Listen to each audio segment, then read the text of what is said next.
Hello, everybody. At least I saw that some people were already watching when I loaded up chat, which seems to have gone back to the normal way chat was acting instead of like how it was last week. But computer things never stay the same, I guess.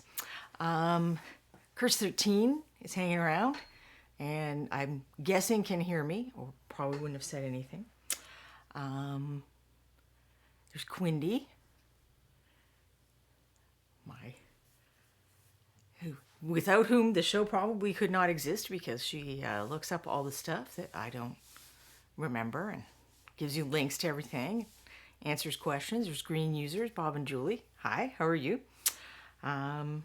So, what am I going to do this week? Let's switch over to the combo view, and I guess I will start by talking about what I did last week, which was, so I had painted some miniatures with darker skin tones last year, and then they've been kind of sitting around, and I thought, well, why not explore hair, because I'm good at painting a particular kind of hair, but there are lots of kinds of hair that I haven't really practiced, so I thought that would be fun. So this is supposed to kind of be like dreads that have then been gathered up into the nice hairstyle that Bobby sculpted. Can I go closer? Yes. So it worked on, this is a giant, it worked on the scale of this giant, who I think is the Frost Giant Queen. I'm not sure if it will work at, game scale, but I'm interested in trying. Well, I mean, she is game scale, but I mean a normal humanoid figure at gaming scale. Then this was curly hair, Hilda. Somebody told me last week, and now I can't remember. I don't think she's available separately because I went to look right before I started the stream, and I didn't get anything for Helga or Hilda, so I think she's only available in the henchmen and henchwomen box.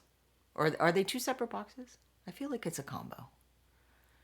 Someone will tell me. This is from the Kickstarter pack, so I don't remember what's in the actual box now.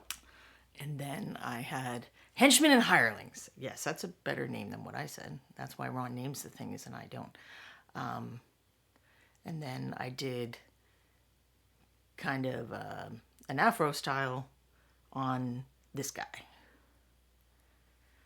And I was trying to think of what I wanted to do today, and a couple weeks ago. So, I mean, if you want to see any, I'm just mentioning, if you didn't see last week and you'd like to see more about how I painted those hair types, you could go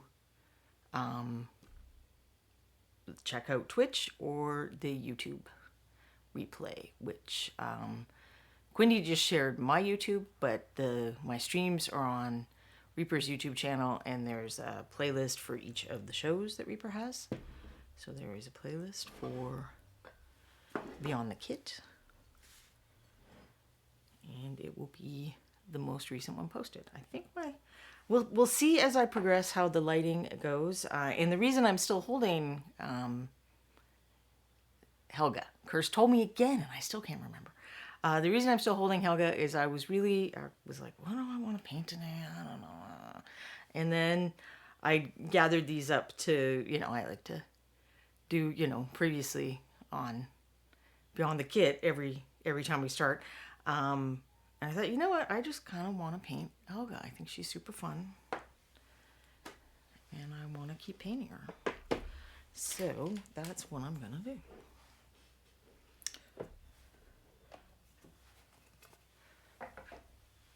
And I will hopefully get back to some of the other things that I did when I was doing the week before Helga.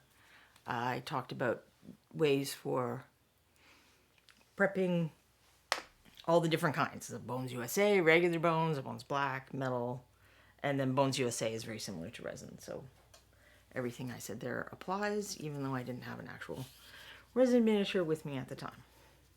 Which is probably good because I'm kind of notorious for whenever I work on a resin miniature, like a regular person size resin miniature, not the version of this I painted was resin, but she's a nice, beefy miniature, and I managed not to be completely clumsy and did not break anything when I painted her. But usually when I paint her as a miniature, I break something. But then the thing that I like about resin is when I break the thing, it's a nice clean break and it'll glue together really nicely. Often I don't even need to repair the paint if I've already painted the part that I broke, which is nice. But not everyone is as ham-fisted as I am, I would imagine. All right, might be too zoomed in for this initial stage. Chris said that these were a separate, there was henchmen and henchwomen power-ups in the Kickstarter, but in the box set, I think it's all of the hench people and hirelings together, and there is one with like a 10-foot pole. They're really fun.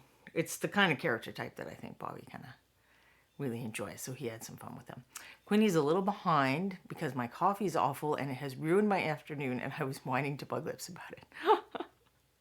Well, who else? That's why we get together with people, so we have somebody to whine at, is my opinion, at any rate.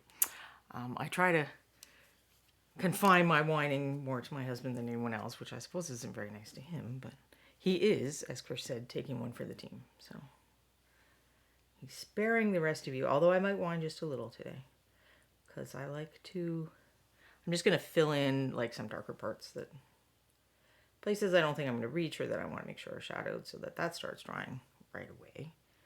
And then I will get started on, I think I need to start, I think this is kind of the most inset area in her face, so I can work on both of those at the same time because they do not in any way touch each other, so there's no danger of paint seeping into paint, which is what happened to, I can't remember this guy's name now, but I did like a really quick wash on his face before I started last week, and then I painted, I see now, not all of the gun. I was trying to paint everything kind of from the top up with at least just a little bit of color, just so that the white bonesiness wouldn't. I find when there's something super light like that, or sometimes super dark can do it too. And this isn't even for filming, this is just in general. If you have like a really extreme thing, it can make it hard to judge your values and kind of see stuff, but it definitely does affect the filming, I think. And she is fun because there really aren't a lot of other crevice areas. So I have the paints, I have all the paints from the Learn to Paint kit, Core Skills, Layer Up, and then they each have expansion kits now, so I have all of those. And then I have the paints of the figure that I'm working on for Ron that I don't think I'm allowed to show you, so I didn't even bring it over here. Chris said, I don't even know if her name is Helga, called Helga. I didn't call her that. Ron didn't give names to any of them, only roles. Oh, okay. Sometimes he writes names like on the back of the box, so I figured maybe they had names. But and Queenie says she will be Helga forevermore.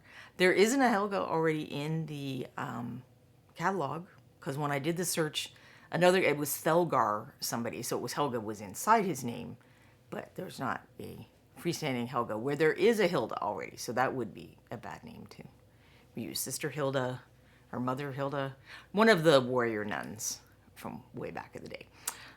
And Queenie is linking to the Learn to Paint kit page, where even if you have the kits, if you're curious what I'm talking about with the expansion sets that kind of fill some of the color holes, that is there on that page as well, if I'm recalling correctly. So I want to paint some wood, and I shall make it fairly boring because her name is technically One Female Mercenary. Well, Helga's definitely got a little more character than that. But you know, if you're hiring on with these crazy adventurer types, they're not very reliable, I might not give them my real name. That's probably just smart. So when you go to some stores and stuff and everybody has name tags on and that's not really their name. This might be a little richer of a color than I intended for wood, but I can fix that. I can also fix that by just changing my mind now, since I always like to do 2 coats for a foundation layer. So let's see what else I have. Oh, see, I haven't done my swatching on this one. That's why I didn't know. So it looks appropriately dull in the bottle, but it is slightly less dull in person.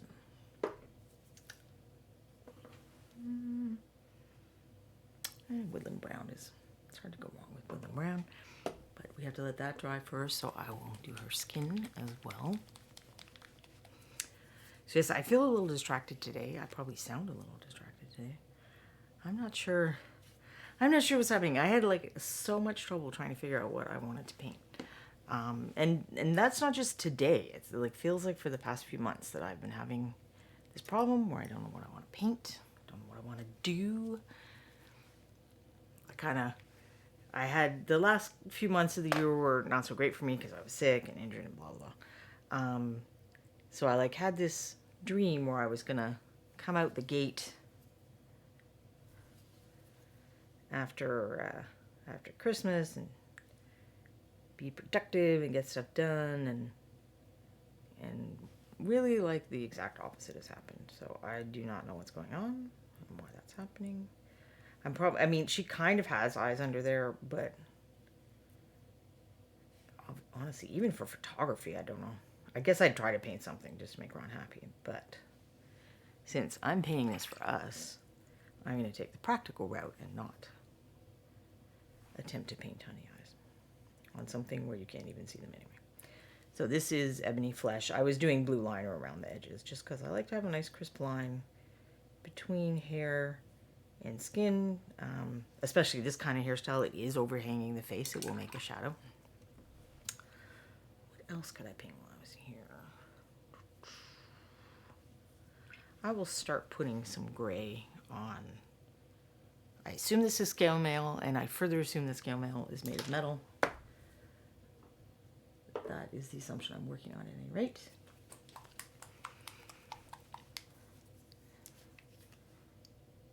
Feel free to tell me that I'm being dumb, and that's not how it works. You know what? It would make most sense to paint the whole thing really dark, and then just to paint on top of the texture. So, and I'm not trying to whine to you, because as I said, that listening to my sad, pathetic whines is my poor husband's job. He signed up for it. He made mistakes. He has to live with them. But I like to be, honest. I mean, I like to be very encouraging and positive about our hobby, but I mean, the reality is that sometimes we kind of hit a snag and we don't feel creative, and we're not sure what we're doing with our lives and our hobby and whatnot. So I thought I would just be honest that that's kind of where I am. I mean, it doesn't mean that I don't like painting. I don't know, I feel really distanced from it. Does that, like, just sort of not super engaged for some reason. I think I just need to get back in the habit, because really I have not done a lot of painting other than on stream. But I'm enjoying the miniature that I started painting for Ron, which I kind of wish I could show you for various reasons. I can't. I will show you some of the colors and stuff. While things are drying, I figured I would show you my color. I made swatches of, like, the first night I was painting, I made swatches of the main areas that I was painting, and then I think I completely forgot to do it on subsequent occasions, but it was pretty small bits that I was painting on the later occasions. And she can hang out with Helga, the one I'm working on right now. That's the hint that I will give you. She and Helga could meet at the water cooler and talk about some stuff. Unless Ron has actually already shown this miniature and I don't even know. RKL84 asked, where do I get these magnifying headsets? This is, as Quindy said, the OptiSight visor, and I do recommend the actual brand Donegan. And you can find them if you search for OptiSight, all one word, that Quindy has in chat. You should be able to find that on Amazon. They also make the OptiVisor, was their original product, and it is great too. Do I have it? Yes. And this is Bob and Julie, where you use these. And the plate is it's the plate that is why I recommend Donegan, because the lenses are good. And I use this for a lot of years and I like it. It's just this one is lighter and not as warm. So I've kind of switched over this one. The plates come in different magnifications. I use a lower magnification for the show so I can hold the miniature a bit further away and get it in a better position for the camera. I often use a higher magnification when I'm not painting on camera. And interestingly, when I do the prep, like I did the other day, there's a lot of painting I'm okay with doing at a lower magnification, but the prep, I find it helpful to wear my most magnifying, find all the flaws visor. So am I changing my mind on the uniform brown? I think I am. I think I'm going to stick with the uniform brown. I think as it dried, and there will be washes, so I can make this look like old wood if I so wish. So I'm painting this part first because it's going to be, when anything else that I paint, I'm very likely to get paint on this part. So that is kind of how I pick what I paint first. And kind of the same thing with her face. The only reason the hair is already painted is because I was doing hair last week, or I would have been sure to do her face first. It's not going to be a problem with this particular sculpt, but certainly it is a thing that can come up. I feel like there's a little dust or something in my paint. And that is one of the most common questions I get. So that's why I like to talk through my process of how am I deciding what to paint when. Because when I've been on like forums and doing paint and takes and classes and stuff, that is one of the most common questions that I get, and I would assume that other painters get as well, is, okay, what order should I paint things in? And basically just whichever way is going to make it easier to not get paint on stuff you've already finished is kind of my advice. And then she doesn't have that's kind of protruding. I like to leave things that are more protruding. Like if I was painting him, I would be painting this gun last, because chances are good I'm going to be rubbing against it as I'm moving him around, even if I have the painting handle like this, and I'm trying not to. So to minimize rub off,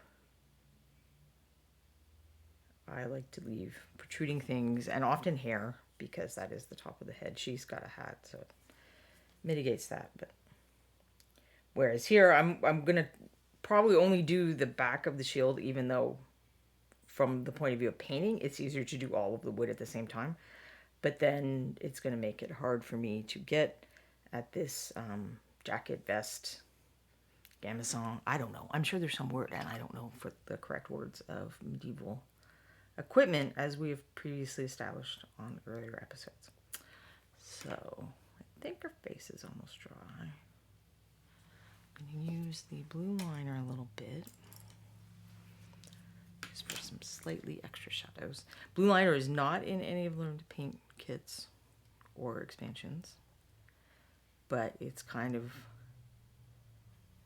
I like it so much that I almost always include it, even if I am trying to work just with the kit colors.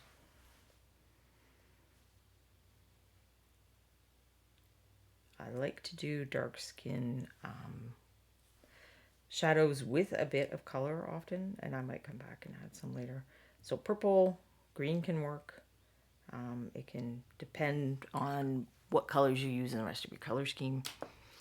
Which, how I decided, I want to do something peach, and then all that scale mail will be gray. It could be gray with bluish tone. And so yeah, it's kind of like orange and blue. That's probably all I need, but we'll see what I change my mind to later. So I'll go with the dark highlights, or do I want something warmer?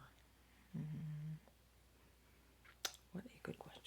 Yeah, I'll go with this, and then I'm figuring I won't be too stressed out about colors, because I have ways to change them later. If this brown on the wood doesn't look old wood enough, or her skin does need some more warmth, or anything like that, there are ways I fiddle this kind of thing while I'm painting, and why not share those? So I'll use dark highlights. I'll probably go up at least as light as this, maybe more. So Suntan Flesh for some more highlights. RKL 84 had the optivisor, but it broke. Did you break the lens or the visory part?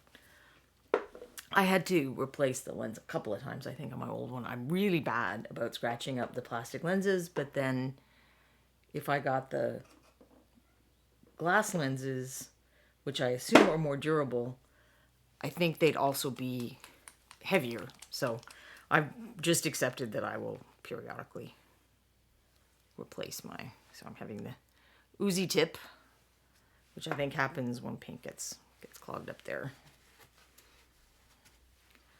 Yeah, now it's clear, so I feel better about it. This is Scholar Flesh. I will not make highlights this light, but if I want to mix some more, I just figure I would have that out there. It might work for the peach, too.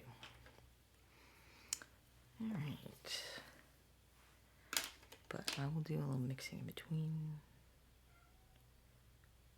I don't know if you can hear a sad cat in the background. That's Corbin, who for some reason wants to go outside but doesn't want to go outside. I think what he wants to go is to a different outside, one that's warm and fun and full of mice to catch. And we have rain and blah. And I would guess the mice are hiding from the rain and the blah, too. So my husband tries to take him outside. He goes outside on a leash. And then he's like, it sucks. I want to go back inside.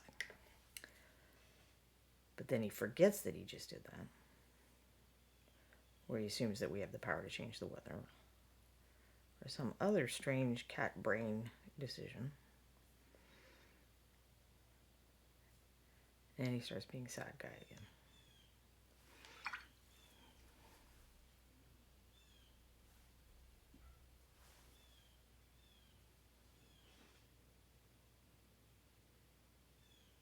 I did have a knockoff of the optivisor once. I think something broke or I lost it. There was one con I went to that I don't know if because so many people wore the same one that I think somebody thought it was theirs and picked it up, and then I didn't have mine. But anyway, I had to go to... I went to Hobbytown after, and they didn't have the real Optivisor brand, so I bought something else, and they were just terrible. I could never get my eyes to focus, and I kept trying to find people who, they were like the Cinderella's visor. I was like, try this on. Does it work for you? If it does, you can have it. And I think I finally found the person that they work for. But it took a lot of years. And that's one reason I recommend the real Donegan brand. Not everyone can adapt to these. There are people who try them and it gives them headaches or they don't like it. But for people who like magnification, I have never heard anyone say, wow, that Donegan one really sucked.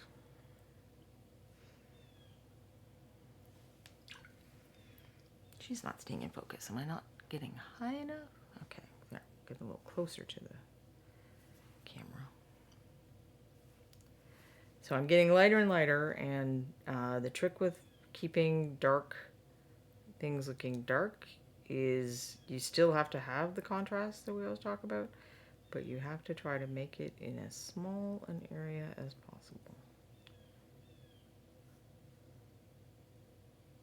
So that is what I'm trying to do. Not on camera, apparently, but that is what I'm trying to do.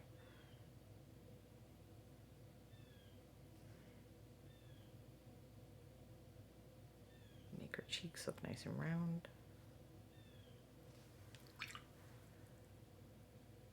And it looks, I don't know what it looks like on your screen. It looks somewhat terrible on my screen, but I have learned to accept. No, I haven't, but I try to accept that this camera, that's just life on camera. I can take a picture later if I I really feel like I need to. Well, now I lost some of my highlights. Dark colors can be a little bit of a back and forth. If I want to paint black, like, you know, soup, or to like a, I'm painting it for Ron kind of level, it's a timely process that I do not necessarily enjoy, but it does look nice in the end. Because I got to go up and then I got to come back down to tighten everything up. I think I'm okay with calling that good. I'll give her a little bit of lip color, but later. I mean, not necessarily, like, I don't, you know, if you're a hench hireling type person, I don't think that you're, well, I guess you could wear makeup if you wanted. I feel like she seems a little more practical in her approach. Practical but stylish. So I'm probably going to go for more of a natural lip. Alright, how is this wood doing? Looks dry. This does not look dry. But that's okay, because I think I'm going to make my wash out of partly blue liner. Blue liner, I don't have... crap. Wood Stain Brown is a dark color that is that kind of dull, worn out wood look. And then I usually add a little bit of blue liner to that to do like a wash for wood. But I will make my own version.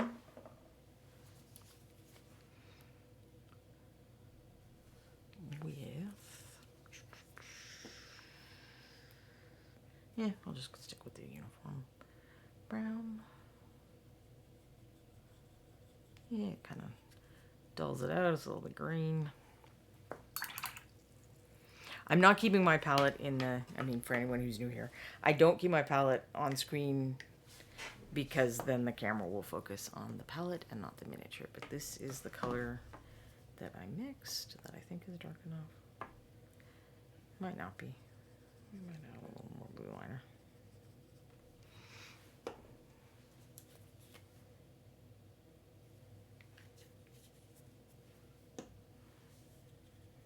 And I'm just thinning it out for wash now.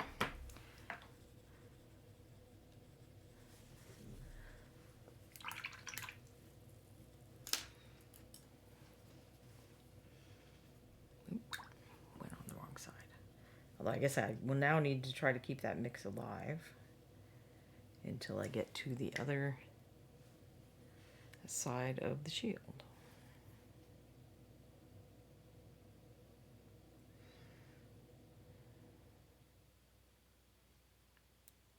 Just trying to get it not to pool in a way that looks like something that pooled. Instead of like old crevicey stuff. And now I'm gonna turn her upside down because that is a good way to find all those little spots in the scale mill that I probably missed painting. Although this does not look as bad as chainmail often is. I find that chainmail is very... you think you painted it all black, and then it dries and you realize that you very much did not, and you have to paint stuff again. But this looks pretty good in the crevices.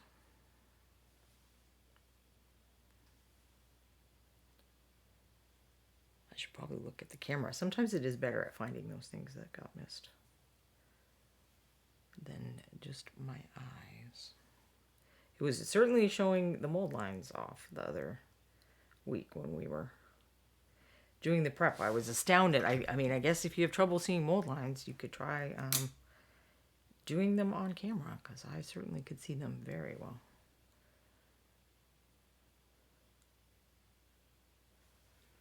And she presumably has tights or something on, so I better paint those.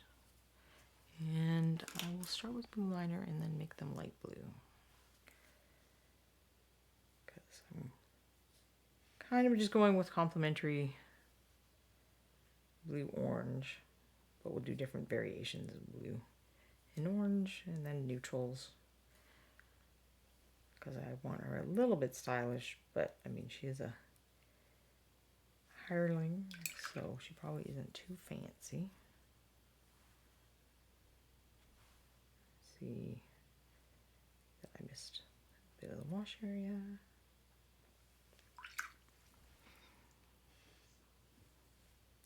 Because I won't get to fiddle with this shield too much after I'm done. I do kind of want to get that right before I proceed.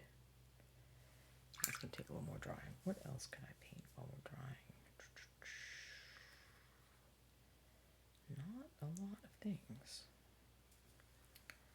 Well, I guess we're just going to sit here and watch things dry for a minute. Hey, Pendrake.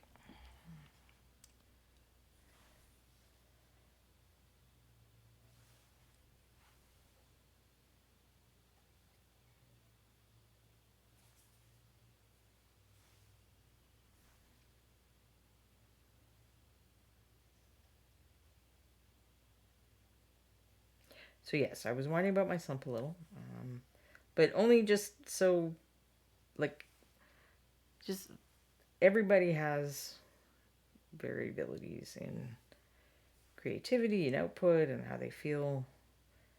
I feel like sometimes we expect that kind of thing to be more standardized for some reason. Like we expect an evenness out of ourselves that is not natural. I do at any rate. I don't know if everybody does.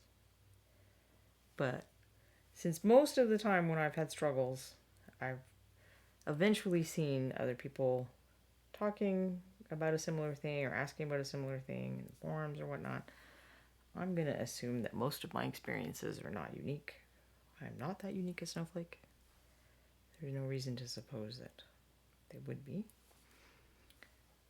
So I figure it's worth talking about.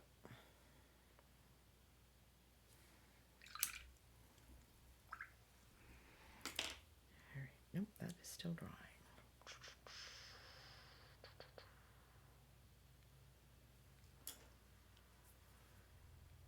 What does Anne do while paint is drying?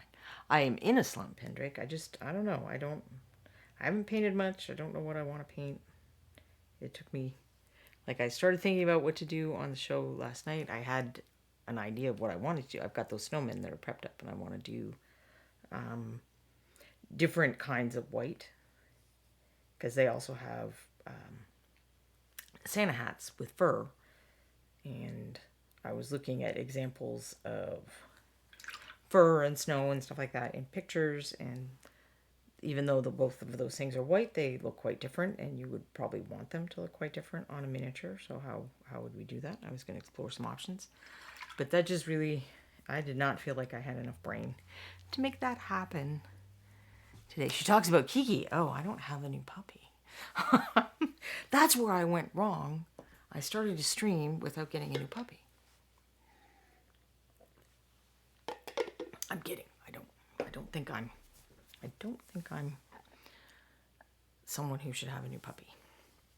Anne is very experienced in the ways of dogs and knows how to work with them, and I am not, and would probably have a very poorly behaved puppy,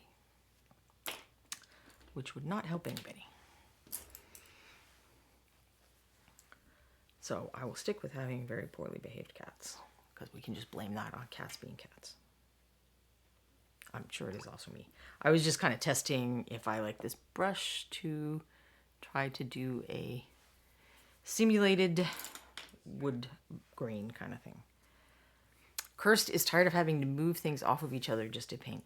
Yeah, I'm trying to declutter. We both are. It's like two nerds who have been collecting things and hate to clean and hoard. So like our house is a whole thing, and it's going to be an adventure. But we're also like, okay, we're in our 50s. We don't have kids. Do we need all this crap? We probably should figure that out and get rid of some of it if the answer is that we don't. So we're attempting to do that. And we haven't got too far with the geek stuff, but for a few years now, I've done this. There's this thing on Facebook that this lady does, Declutter 365, where it's like she does a 15-minute a day kind of mission. And some of it is, it's very much for middle class suburban families type thing. It doesn't, the stuff she talks about or cares about does not apply to everyone. Certainly does not entirely apply to me. But the concept of doing, a defined thing for 15 minutes a day is pretty genius. And she starts with the kitchen every year, which I think is a good place to start. It's like most of us are not emotional about, kitchen, like this can of beans or whatever. And it's pretty straightforward. It's like, okay, this blender works or it doesn't, or I have room for these pots or I don't. It's also a place in your house that you use a lot, so you're a lot happier if it's functional. So I've done the kitchen thing a couple of times, and it actually was really helpful. Like now it's just sort of maintenance. It's just reminding myself to, check for the Tupperware that doesn't have lids, and do I, is this putting this here working, or would it be more convenient over there? Or like, should we hide this in the cabinet because we don't hardly ever use it? Like I just put my food processor in there because we just aren't doing things where we need food processor right now. So why not get it off the counter? Why is it consuming valuable counter real estate if it's not getting used? So to keep the wood old and bland, worn looking, I'm gonna mix a little bit of this into my uniform brown for highlights. So this is actually a little lighter than I would want. I want like a light gray or a grayed out brown, but that's what I got, so I'm gonna use that as soon as I discover what I do with my uniform brown, because I ran out. So anyway, I'm doing the kitchen thing, and then I know from experience that she veers off into stuff I seriously don't care about in February. And then I usually also start prepping for cons and lose focus. And maybe I'm going to use amber gold instead. I got a bit of both. I'm going to start with amber gold. Now I'm just putting some gray in. I'm being willing to be mixy today because the goal is to finish this, or at least finish all the parts that I'm working on in one go. So I'm trying to make my own list of things that I could do as substitute tasks. Because she'll do something like, clear out your canned food, or do, go through your mugs and check for whether you really want all those mugs, which I had to decide that I didn't, because we definitely had too many mugs. But I'm also trying to work on my studio because this is not a great place to work. It's not entirely moving things off of other things, although that certainly happens. But everything that's not out is stored in an annoying way where I have to move a bunch of stuff to get to it, and then I have to move a bunch of stuff to put it back. And I want to figure out a way to have the stuff that I use often accessible, and other stuff in a different part of the house. Like I don't mind to go downstairs if I need to get some more static grass or something. Like I could just have a small container of it up here and keep the big container of it downstairs, kind of thing is what I would like to go for. The problem has been that all of our excess crap is in the downstairs.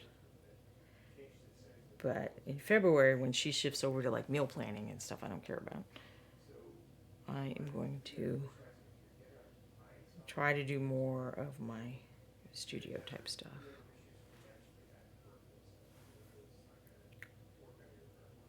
Transitions a little. I want shadows, but I want them to look more natural.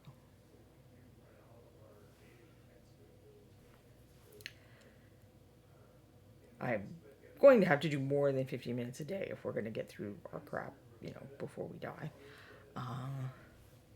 But it's a nice way to start, and just to kind of have a limit on it, because just pulling everything out and doing that kind of thing, it can get overwhelming pretty quickly. Curse 13, I'm loving my new desk, though I wish I had it years ago. What is it that you like about your new desk? Just in case anyone else is out there looking for a new desk or trying to think about how to set up their studio. I changed my desk a few years ago, and I think I like it better. The old one, well, I never felt bad about messing it up because it was one of those old metal office desks. And it had drawers, which were very nice, at least until the drawers stopped working. It was very nice. But it was like this heavy, unwieldy, ugly, hideous thing. And now I have this very modern looking glass desk, which I just got like a super giant cutting mat so that I don't have to worry about messing up the glass with tools or whatever. But I had to buy like a little rolling drawer thing to go underneath it to put the stuff in that used to go in the drawers.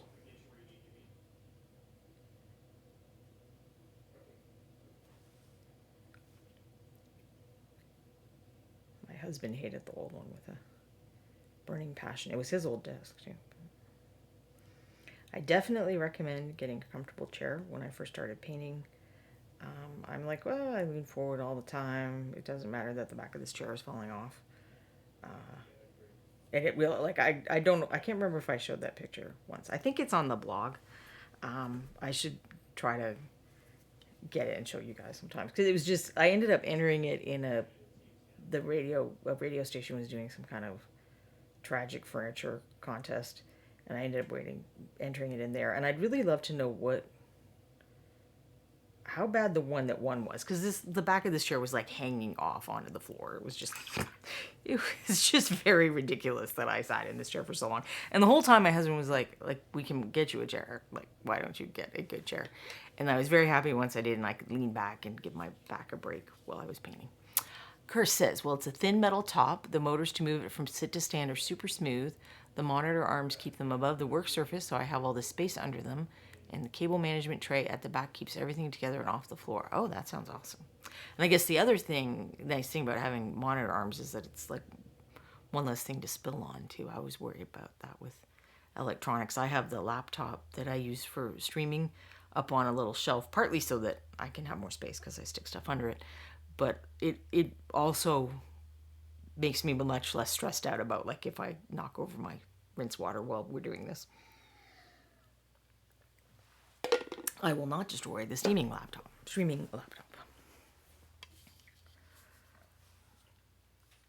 All right, that's enough shield for now.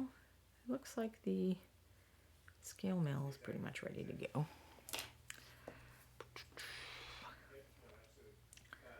So I need to have some gray options. The arms even have channels inside them to put the cables in. Ooh, that's nice.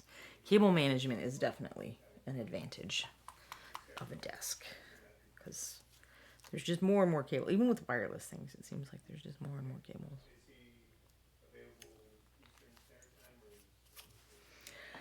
But yes, I want to get to the point where I can put everything away so that I don't. Most of the time, the paint desk is okay and the photo desk is ready to go. And my computer desk, I don't have like a full sit-stand desk, but there's a thing like on top of my desk that will raise the computery bits. My black is clogged up. But then the other, the remaining quadrant of Desk Island is, oh wow, that's a lot of black, is supposed to be for doing regular art, and that part is never, that part is never just ready to go. That's like a flat surface that crap gets put on. And that is not a good way to encourage myself to just sit down and make art. So it has other problems too. It has like a lighting problem, which is very non-ideal for art. But that's like if I at least solve the can I use it at all problem, then I can start looking at the lighting problem. It had a light, and then when I started streaming, I turned that light around, and now it's here. Which it's great for painting too. It's not like I only use that for streaming. It has helped with my own painting because my experience has been that you can never really have too much light for doing a close work task like miniature painting. I'm always amazed when you see people who are like, oh, I just paint in the living room while I'm watching TV. And it's like, living rooms notoriously have poor lighting. This does not seem like a practical approach. But those are probably young people who have young eyes. And I just no longer remember what that's like.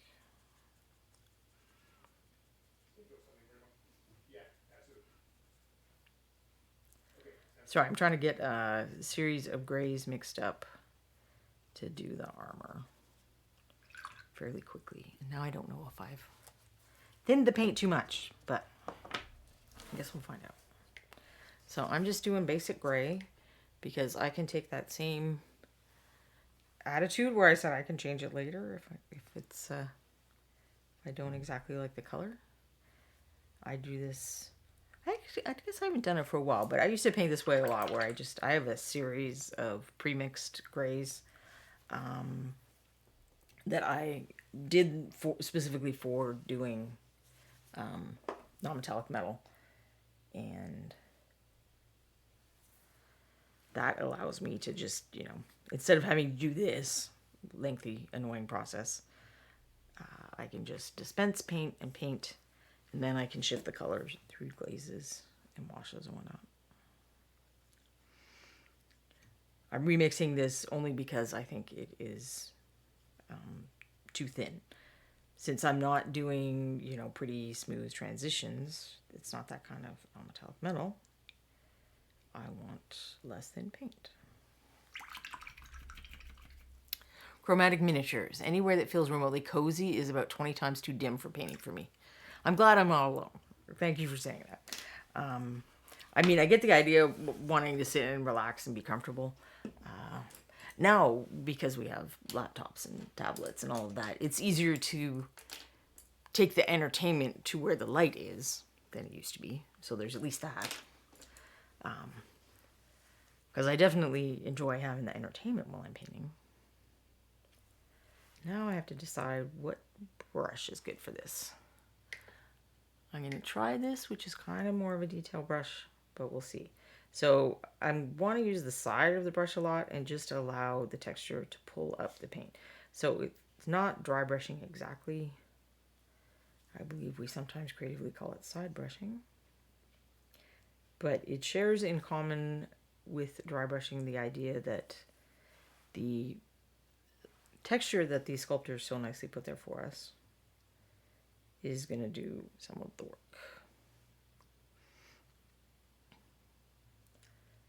But it is possible that I would actually be better off with a longer bristle instead of my usual detail brush. Yeah, I think it might be. So this is a Winsor Newton miniature, which means it has this kind of cone-shaped head. Let's see if we get that a little higher if it'll focus. Come on, figure it out. Why are you being like this? This camera is really testing my patience lately. All right, let's try that direction. A little bit lower, maybe. You were so close. You were almost there. Kind of a cone. And then this one is the standard shape. Where am I? I'm having trouble. Okay. So that's like the standard shape where it kind of bells out in the middle a little. So that's a full belly. The top one's a full belly brush, which is nice for a lot of things. But the wedge shape can be nice for doing detail. And so for Winsor Newton, they're both series 7. They're both series 7. And one is series 7 miniature, and the other is just series 7. I think Da Vinci, are they Restauro? Is it the Restauro? Retouch? Da Vinci makes the same shapes. The Maestro is the regular, I believe. Although it might be, it's a little longer and thinner of a bristle, which is why I don't love it. I think I have a very specific ratio of, I don't know, diameter to length for my brush head that I like. I don't know. But there are certainly lots of other quality brush brands. I just happen to be a Winsor Newton gal.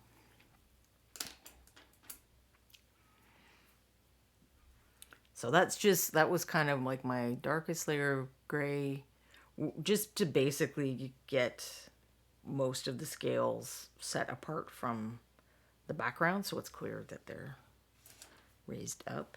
And now I'm going to be thinking about where the light would be. I mean, not like fanatically, because we're just hanging out and having fun, to start putting a bit of lighter parts for the reflections, to make the metal look more reflective.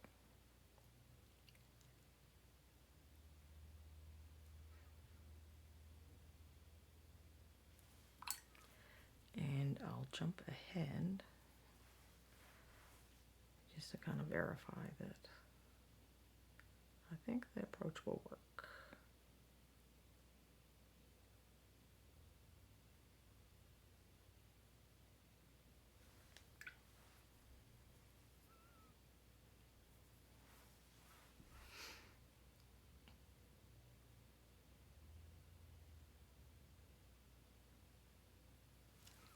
Let's see. Yep, we might even need a little more of the medium grays. At least in this area that is kind of, it's rolling up, so it's going to be facing the light more.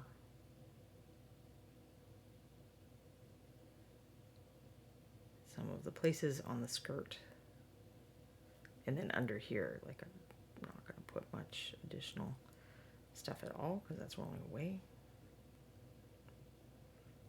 This is why it's good sometime to do like a little section to completion, even if that is not normally how you paint.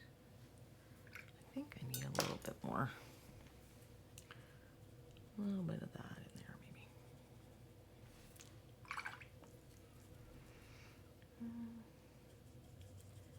Just adjusting the values of my mixes a little.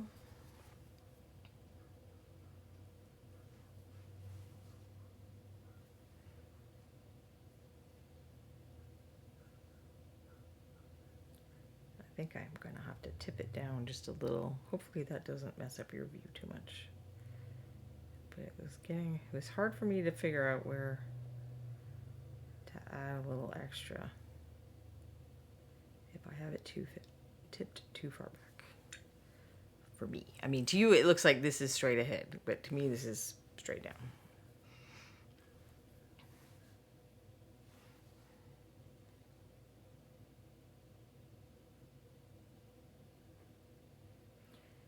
Which is why sometimes it's hard for me to show you some effects that depend on the light actually being where I say it is instead of where I'm pretending it is on the miniature.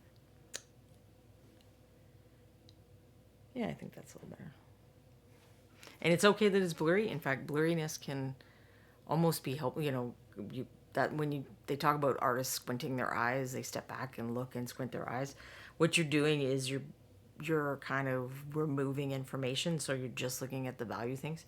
So I don't know how to deliberately make this camera not focus. It'll certainly do it when I don't want it to, but looking at it unfocused would help me kind of block out the little scale parts and just, am I getting the idea that this is where the reflection is concentrated, and then it becomes darker around that. And now I'll just add a little bit of pure white to that place where I want to say that the most reflective part.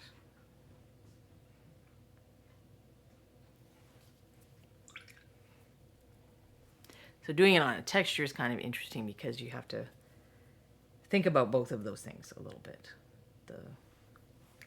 the overall shape and then the individual shapes of whatever the texture is. It's a similar thing with chainmail. But if anything, slightly easier because the texture isn't quite as... I don't want to say defined. I mean, chainmail texture is defined. I guess there's not quite as deep of a variation between the top and the depressions. Hey, Daffy Weird. Is how I would compare that. All right, so keep going on some more chainmail.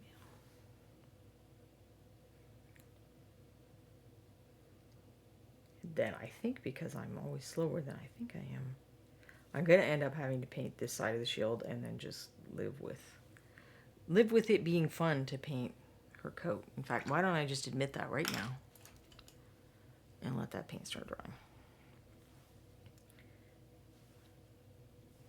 Because my mixes are going to dry up. Now, admit it. So this is the kind of thing we worry about a lot. But if you think about this, so you're looking at it here. I'll zoom back out. You pick up your friend's miniature, you're looking at it here, and then you turn it here. Are you really going to remember the exact shade of brown this was to know that this is a little bit different? You are not. So we sometimes stress out too much. Same thing like, say that like her hands are bare. I painted her face already and her hands are bare and I haven't painted her hands, which is a really good thought that I should paint that hand right there before all my paint dries. But let's say I didn't, and I come back and I paint her hands at the end. If they're not exactly the same as her face, like they're far enough away, you're not going to notice. Plus, our hands really are not exactly the same color as our face. So that's one of those things that sometimes we stress ourselves out more than we need to. And partly I noticed some of that on my own, but I also, I did Aaron Lovejoy's, he does an online airbrush class sometime, and if you've ever wanted to airbrush but you're nervous about it, I highly recommend. I mean, he does in-person stuff too if you're going to a con, and I think you can even buy the recording so you're not getting your homework graded or commented on, but you get all the information. And as someone who is like not very technical and was very airbrush, it was super, super helpful. I still don't airbrush a lot because I'm lazy and I hate cleaning it. Aaron's solution to that just seems to be to not clean it very often. But I'm uncomfortable with that, but I'm lazy. Too lazy to actually do it. So that is a conundrum. But anyway, in one of the classes, you practice zenithal priming, which is you've got the whole thing as black and then you shoot gray and then you shoot white. Or sometimes you just do black and white. And he actually said it doesn't matter if you make the light direction the same on the front and the back. Like you can do the opposite direction because, people look at each side individually and they may not notice, which just blew my mind. Like, I don't think I've ever done that. I've maybe cheated a few little sections here and there where I've done that. But just the idea, I'm like, well, yeah, I mean, that kind of makes sense, really. So I'm definitely not going to panic about the shield being exactly the same, but for the sake of simplicity, since I won't paint on this again for at least a week, I'm going to go ahead and just keep my colors grouped if I can. Babatuk4 saw my Patreon post and his story that I've been struggling lately. Yeah, I've decided to suspend billing on my Patreon for the time being. I've been working on an article. We're working on 3 articles since the beginning of the year. So I started with one, which actually we were talking about decluttering earlier, and it was about decluttering. And I think that's partly why I got stuck, is that I'm sort of I've done it with miniatures. I haven't completed the process, but I went through a lot of my miniatures earlier. I think I did a show here where I showed you some of my decisions for the half-painted miniatures, which was kind of the toughest area for me to figure out when I was doing that. So I thought I was ready to write that post because I was just going to be talking about miniatures, but I think that I think I'm kind of still working some stuff out and figuring some stuff about. There's like a huge emotional component to decluttering, or psychological, even. The fallacy of sunk costs comes into it. I feel like I was seeing white. Nope. Um, the ownership effect. Like there's a bunch of effects that make it really much harder to do than you think it will be. So it's like we think we aren't doing it because it's a tedious, messy, boring thing. And yeah, that is true, but it's also tough. So I think, well, people like me will try to do it and then it will become overwhelmed with the decisions and then you get like decision fatigue and stuff. And so you did it like 6 hours one day, but then you give up and you don't do it again. And 3 years later, you got to do all the same things that you did that 6 hours because you can't remember what each pile is supposed to be. So I was working on that, and then I was like, you know what? I think I have writer's block, which was just super weird because I don't write fiction like Anne. I write nonfiction. It's not something that block generally applies. It's not like I'm trying to figure out a character's motivations or something, or where does the story go from here. It's like this is factual information. I just have to figure out how to phrase it and what order to put the words in.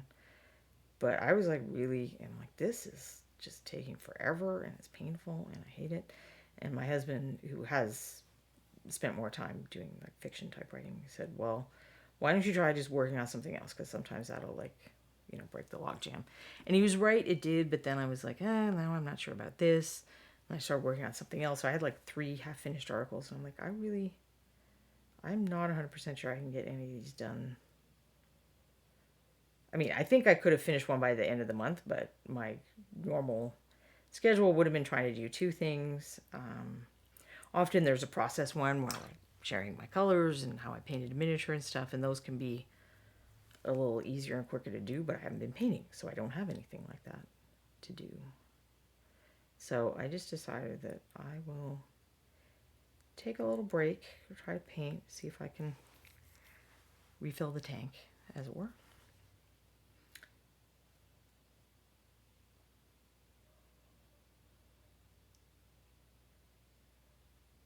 And have some fun, like with not officially named Helga here.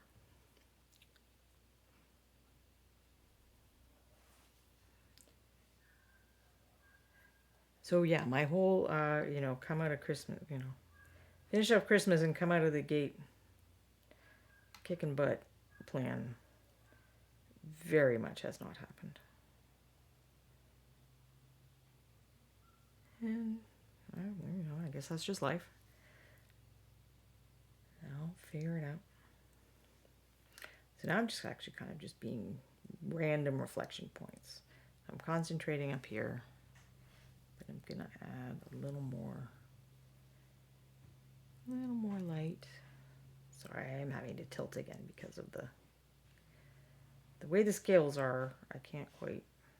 Oops, that is way too much white.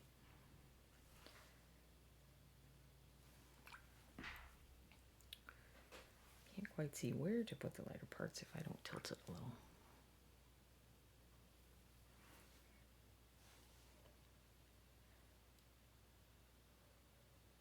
Just checking I was actually in frame, which I'm perhaps notoriously not amazing at.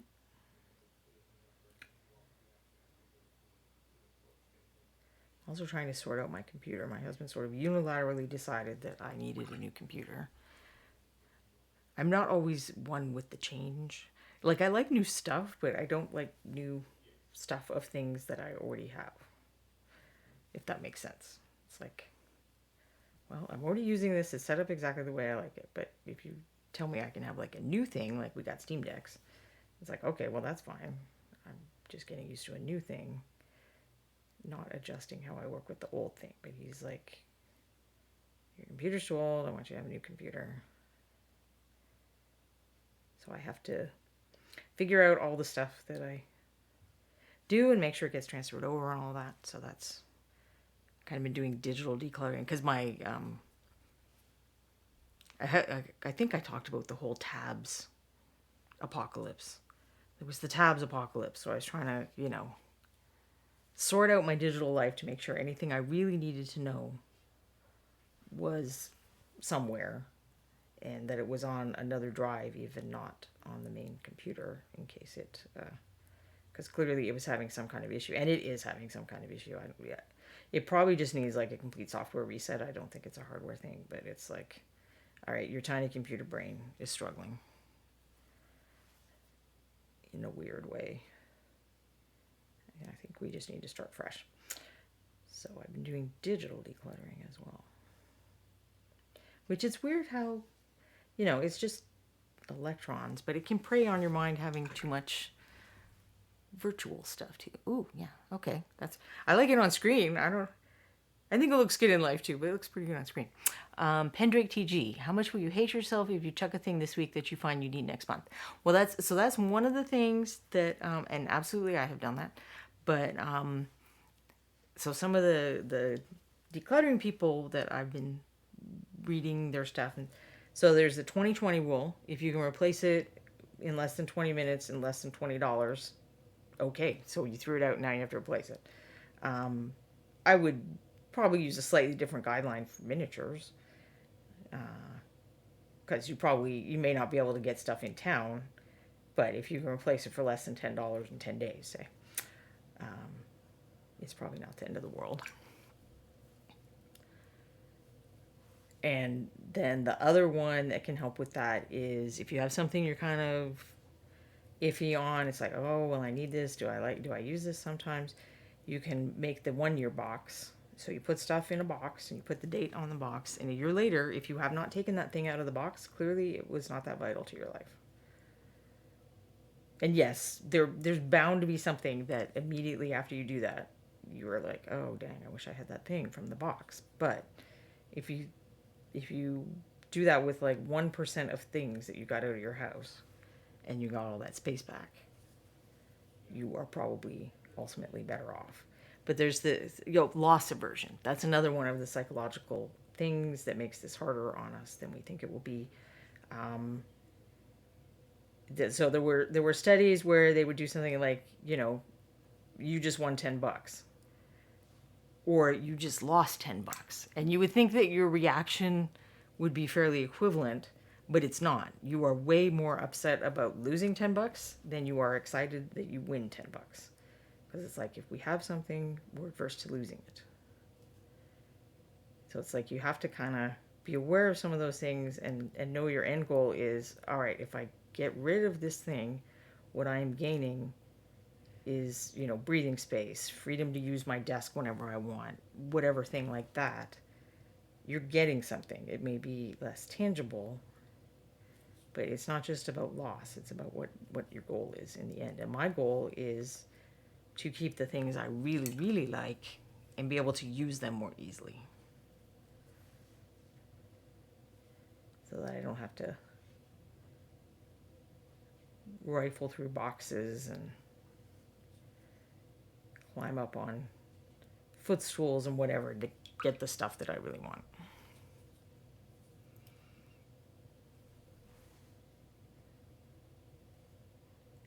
I think that was one of the reasons Marie Kondo ended up being so popular, is that she kind of inadvertent, well, I don't know if it's inadvertent, but she addresses some of these things without saying, okay, you're going to have loss aversion, you need to do this.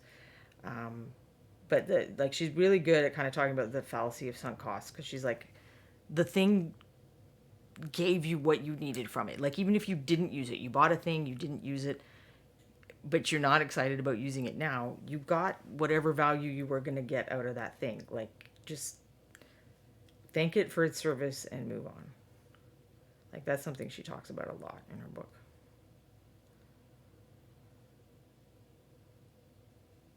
And then some other ideas that are good, like, don't just give don't try to just give everything to other people and make it their problem. Like, that's not, it does console people sometimes to feel like the thing is going to get a second life, and it's useful to someone, but just shifting your junk to someone else's house and making it their problem is not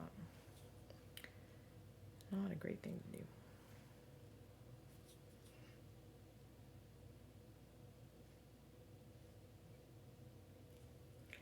So yes, I've been working on getting the junk out of my life, the physical junk out of my life. I think I need to work on getting some mental junk out of my brain, and that's going to take some time off from writing and do that instead. Try to get back to studying art more regularly, which I think will also help. I bought this course that's they've started releasing the lessons, and I think that person is a pretty good instructor, so it should be good. So I don't want to make down here anything too shiny. So I think I might just leave it where it is, because it's like, I like how the shine is really concentrated here. It makes sense with the shapes, but it also makes sense with the idea that this is going to be the focal point of the miniature. So if I have like something super shiny down here, we'll put one in just to kind of give you the idea, and then I will paint over it. So your eyeball is going to go straight there, even if that was a bigger spot or whatever. Like that's a very light value, high contrast. And why is it here? So that's kind of the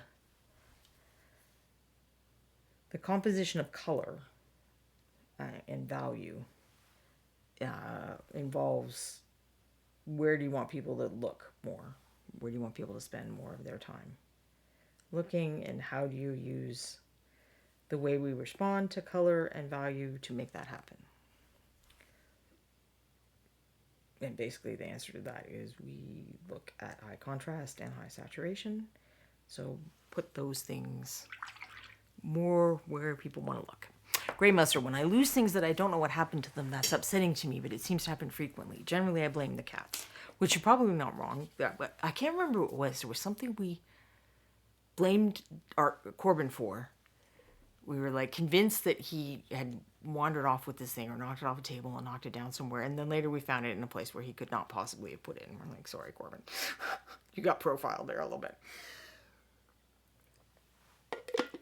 But yeah, now, most of the time I know it's me now. Like, I'm old, and whatever the process is in my brain that, like, this is a logical place to put this, 2 weeks later, my brain isn't then also making that same connection, going, this is a logical place to look for that I put this. I do not know why, but that seems to be happening more and more. Because even as a messy person, I've usually known where my stuff is. You know, it's like, it's in this layer of the archaeological dig that is my room. Because I would have a friend sometimes, one of these, you know, really orderly friends, and she actually got excited. Well, this is when I was in high school. She'd be like, oh, let me clean your room. Let me clean your room. And I think I let her do it a couple of times, and then I'm like, it's not helping, because whatever you did is very logical to you, and you know where everything is, but now I don't know where anything is. So I don't think that's going to work. Well, this part would have to be leather, I think. So I'm going to leave that alone. But I could start putting some stuff on her helmet. Even though, like I said earlier, I like to sometimes not paint the protruding or head things so that they don't get scratched later. But I also don't like have to mix all the same colors again. So here we are.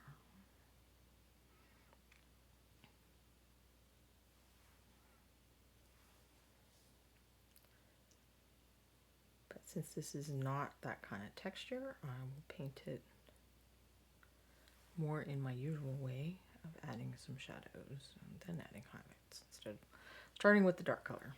Although starting with the dark color can be faster. I'm starting fairly dark, but I do want to just leave a little room for adding straight up shadows and whatnot. The horns are the most protruding, so hopefully leaving those until later will be sufficient. For those who might have gotten here a little later, I painted the hair on this figure and some other figures last week. Let's see if I can grab one of the other ones while the paint's drying. So I was trying to do simulated dread texture, and then I did an afro style one. Will you work up there? No, why won't you work? You're so close. There we go. And then I used this figure for curly hair, which I'm generally not as comfortable painting as like long straight hair. So that's one of the reasons I wanted to kind of practice on stream. And then when I was trying to decide what to paint today, and I was having a lot of trouble with that decision, I was like, I really just love this figure and I want to paint her. So now I am. Excuse me. I blame Jesus and Carrie Underwood on my missing ogre cartwheels. I'm going to assume that's the name of your cats. Jesus and Carrie Underwood. Does Carrie Underwood sing you the song of her people? Is that dry? Almost.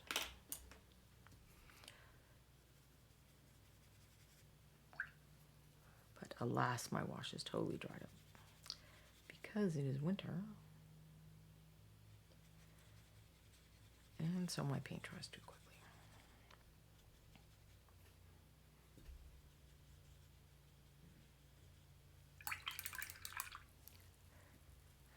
It's the song Jesus Take the Wheel. Oh, okay.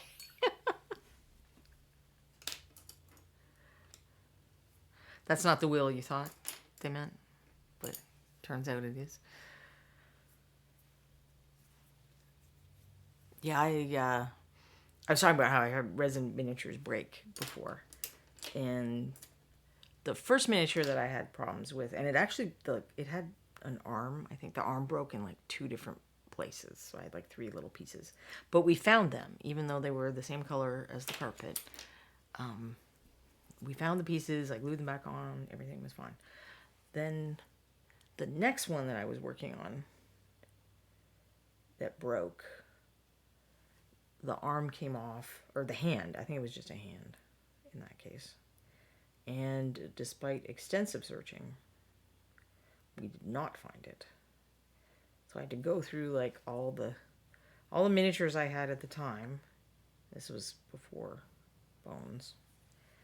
And I found a metal figure that had a hand that was kind of like a similar position, size, shape that would match the figure, and do a little plastic surgery to cut the hand off the one figure and put it on the other figure. I don't know what happened to the victim now that I think about it. Because I finished the other figure and it's even in my paint case still with the metal hand. But, so now I have to decide. She's got like multiple layers of clothing, which is always annoying because do I make some of them the same color or do I make them different colors? But so I will make her inner sleeves and also her stockings blue. But what kind of blue? Quindy says, my cat Ygritte squirrels things away under the couch. When I left my previous apartment, the movers were very much amused by how many cat toys and bottle caps we found under there. Grey Mouser, they do have a thing for power swords on $50 miniatures. Ouch. Generally, the cats leave things under the couch. Yeah, if you know where their lair is, it makes it easier. One of the cats that I had to leave behind in Canada, and this one I had to leave behind because she was very nervous, very easily startled. And I tried just putting a collar on her to get, as step 1 of getting her ready to go in the carrier and move to America. And that did not go well. So I'm like, I don't think she's going to be able to handle step 2. And then, step 5 is there's a giant dog at the other end. So my roommate very kindly agreed to keep her and keep care of her. But we would buy her these like little red sparkly pom-pom things. She just would go nuts for them. But we never figured out where, like, she'd take them off to the nest, and then that was it. That was again. We never saw that thing again. And then we'd buy like another package of the red pom-poms. I always meant to ask him if when he moved, they eventually found the lair, where the nest was. This is why it's good she never had actual babies, because she apparently would have just taken them somewhere and forgotten about them forever.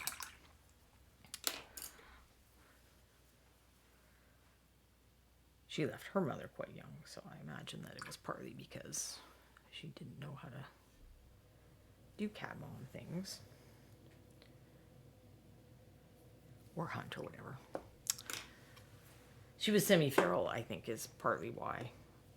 The nervousness. She eventually died of a nervous condition. It's like, okay. My roommate called and he's like, so they said she's got this, and it's partly because of, being so anxious, but if I take her to the vet for the treatment, then she's just going to get more and more anxious. And I'm like, no, I agree that trying to get her extensive treatment is just going to be more miserable for her than anything else. I am okay with your decision. Where the other cat that we had done extensive treatment for her, actually. First she had diabetes, so I had to give her like an insulin shot every day. And then eventually she stopped having diabetes, because that's a magic thing that cats can do. And I mean, not making that up, actually. I'm not being facetious. Cats can get over diabetes. But then she had kidney problems. And we had to kind of do sort of cheapy home dialysis, which was we'd just give her a ton of fluids a couple times a week. And she'd been really cool about the diabetes shots. It was like she didn't even notice. And I would reuse the needles because the vet said that was okay, as long as I was keeping them clean and everything. And she just, she'd just sit on my lap and be whatever. But the other treatment required a very large bore needle, and that was a 3-person job. Admittedly, one person was just being the IV stand in that scenario. I think this is Storm Chaser Blue. But it helped her. I mean, it helped her for like a year or two. So that was nice. That the vet helped us do something, that we could do at home, where we didn't have to take her all the time and stress her out. And it was a little less expensive than one might have feared.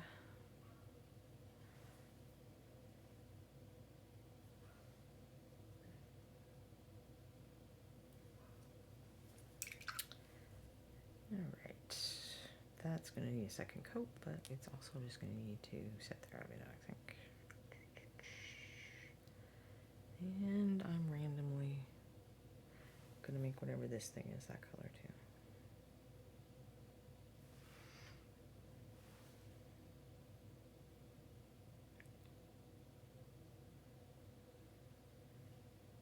I feel like I should be learning more about historical clothing from all these costume people that I watch on YouTube.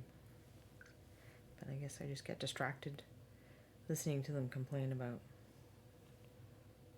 how terrible the costumes are on a given TV show or whatever, and I never absorb the knowledge. No, I think I just don't. Most of the people that I listen to don't do this time period.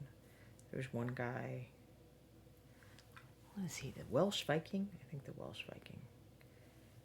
That he does this time period more. He's also very funny. Like, he has the show Vikings, I think. He has a review of the costuming on that, and his feelings are quite strong and amusing.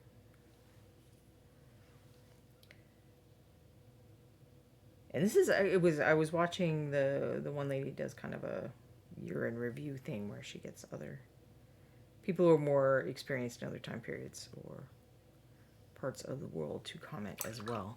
And there was kind of a theme that came through of costumers using a lot of leather and fur that wouldn't have been there. Like that people were wearing cloth more and, not much leather and fur. And that just I almost wonder if that's our bad influence from, fantasy games and stuff like that. But it seems like it would make sense that you would have leather. Like, cloth is so time consuming to make and such a valuable, expensive good in a pre-industrial society. And I mean, okay, I'm not saying like leather tanning is no work or whatever, making skins wearable. But it's like less work from the there to making a garment. So it seems like it would be logical, but apparently, even for Vikings and stuff, that is not what they were wearing. I'm just trying to figure out the light from my point of view. I mean, not that I'm like super fussed. It's actually angled away from the light, but in the interest of not making it too boring, I want to do some stuff on it. I mean, I guess I could have even painted it, but this is a hireling, so is she gonna have super fancy gear next to adventurers? And I believe I decided previously that she should not.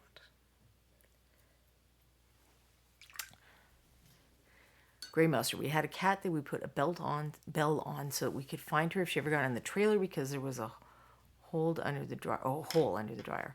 But we had to take it off. It was scaring her and she was running away from it. Yeah, I think even when it doesn't scare them, it stresses them out because they're like really, being quiet is like a big part of how they do their cat thing. So I've always, when we get collars that have bells, I always cut them off. Although now we've just even abandoned collars. We're like, all right, you guys can run around naked. As long as Corbin wears his halter when he goes on the leash.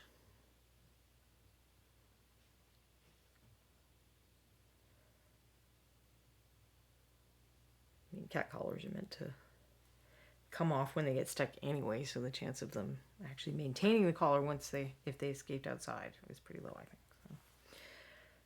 So we'll go with microchips instead.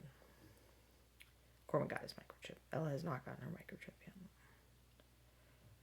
But she's also less likely to run away. Every few years she's like, oh, outside, I'm interested. And then she gets out there and she's like, oh, right, it's horrifying and I hate it. Please let me inside. I don't know why she forgets that it's horrifying and she hates it. Apparently she does.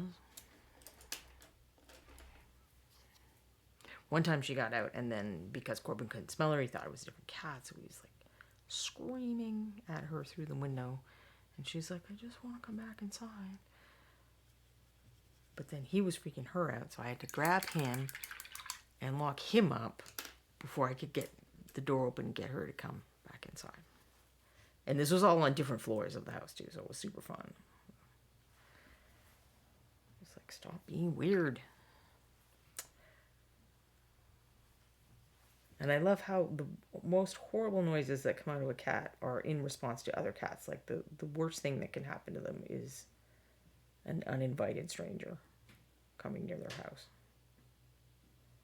Like, the first time I had a cat and I heard that noise, I thought she was dying or something. And then I ran into the room and she's sitting on the windowsill staring at a cat that was on the other side of the windowsill, trying to tell him in no uncertain terms to get the heck out of her house. And it was like, this is what you're freaking out about. Okay.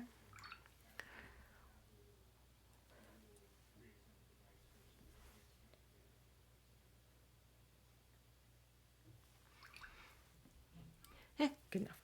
All right, let's go back to this blue.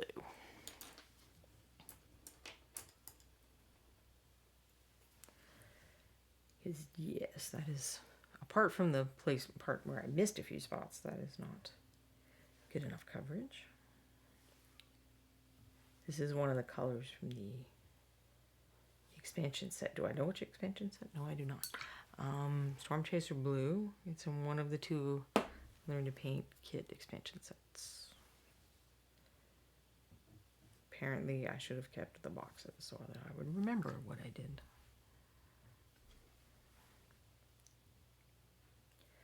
but I'm pretty sure it lists the contents if you go to the webpage.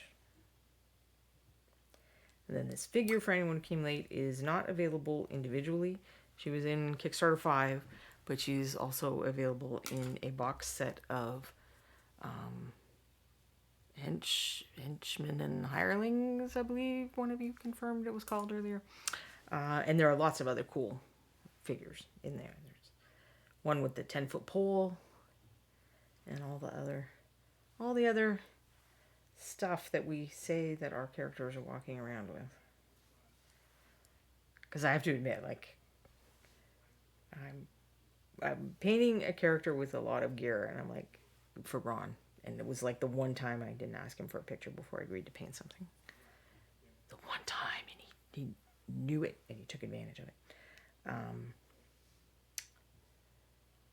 But then if I think about it and I go look at my character sheet, it's like, well, I regularly say that my characters are carrying more stuff than that, so yeah, it's a perfectly reasonable representation. I like to pretend that, you know, as miniatures, the stuff is here. It's just off screen, beside their bed. They've dropped their things and getting ready for the fire or whatever, and the stuff is over there. That is my rationale for why I don't feel like the stuff has to be all on the miniature. Because I don't want to paint all the stuff on the miniature. It's partly why I don't like all the stuff to be on the miniature. But I like a fairly clean sculpt as a rule. For what I like to paint. I mean, I'm not saying I haven't seen other people paint gorgeous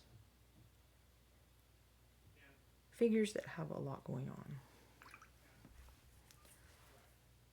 It's just not my preferred type of thing.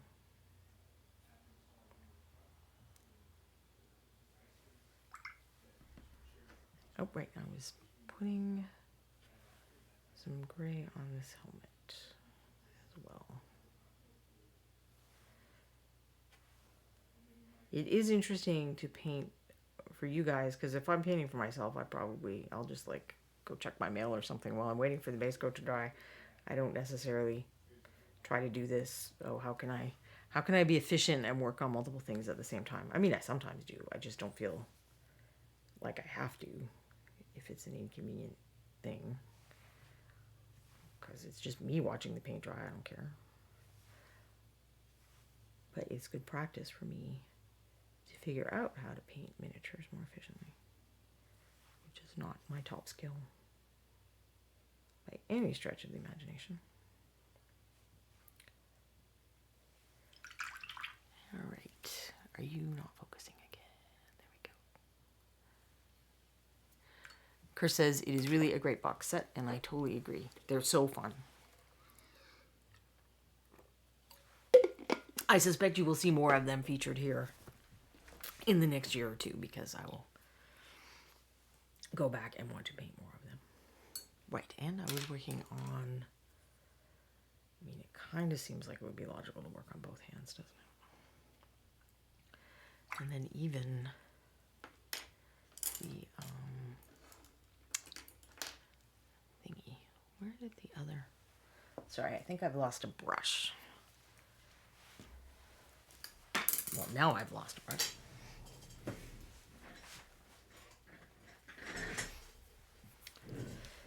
It would make sense to try to do more of the brown things, I guess, if I'm doing all the brown things.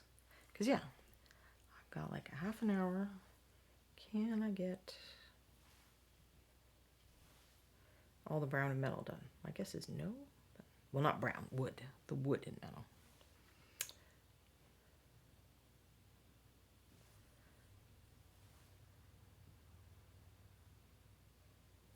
But let's try. I mean, I'm not going to worry about all the little rivet trim and stuff. That is not a big deal to paint later. If I can get this done, get her hand done, then we just get to watch me attempt to mix peach next time. Which I don't know why, I find it a very challenging color to mix. it might be a brain problem, not a color problem. But it's not a color that a lot of companies make pre-mixed versions of, so if I don't mix it, it's not gonna happen. Oh wait, that's metal, not wood.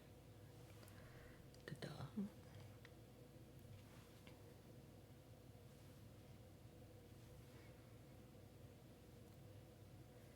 This will just be the initial one, because I gotta finish the wood first. I'll have to pick some other color for more leather.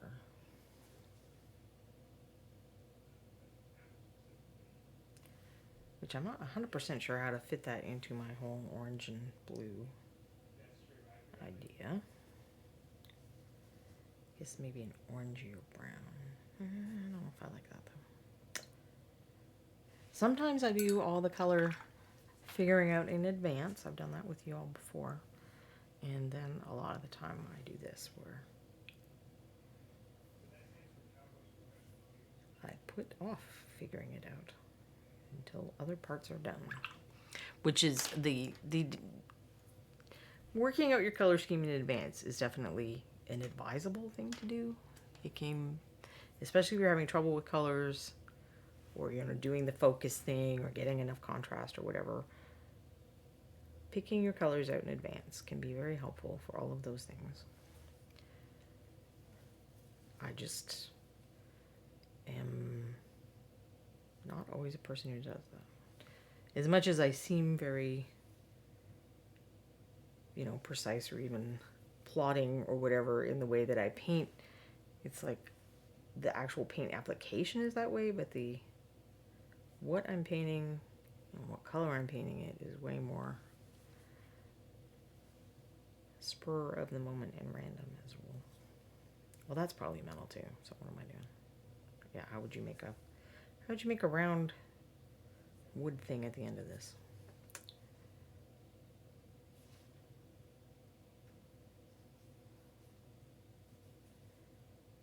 That only makes sense.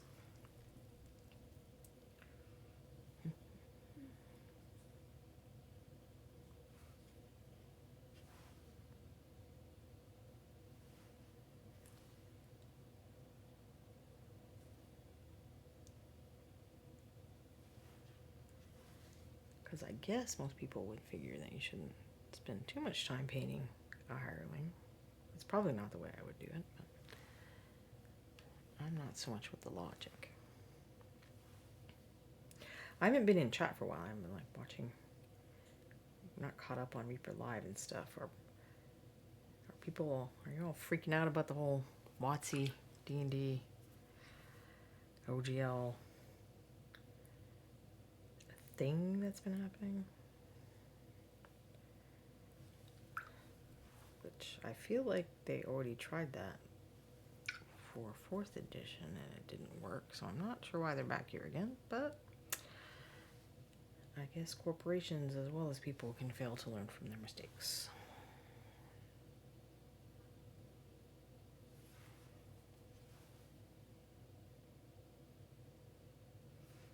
Maybe companies really are people, like they say.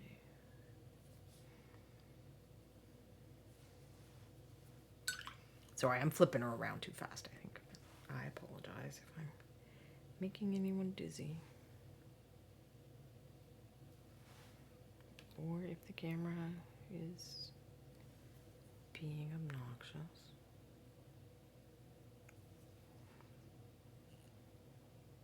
Which it is. They need to make a concrete announcement first instead of all the hand wringing. That is probably true. Let's see, is that enough brown on the wood?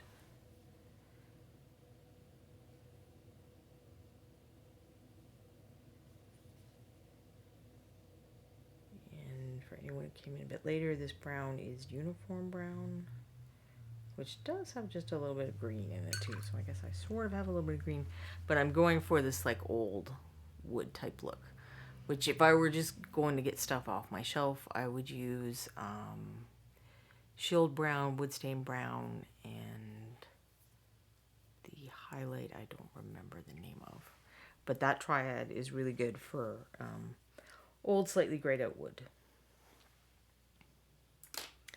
But I'm trying to paint using paints from the Learn to Paint kits, so I kind of made my own version of the idea.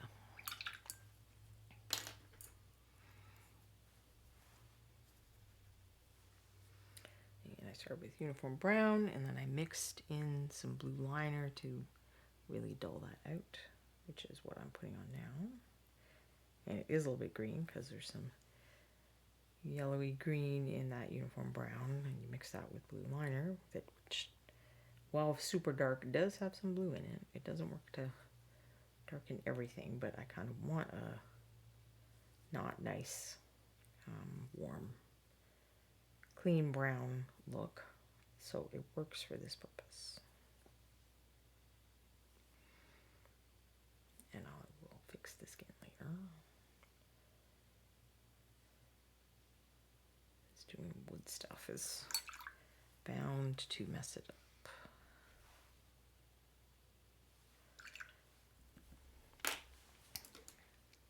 Get my tiny wood grain brush out.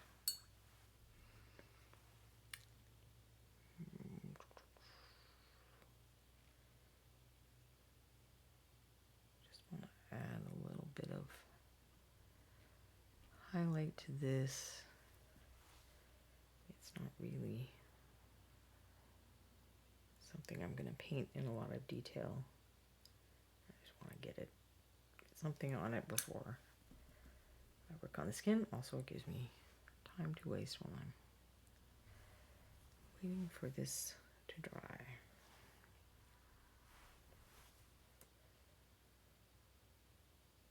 So I'm not going to go nuts trying to make wood grain. It's almost more I'm just applying the highlights in a linear fashion, I guess.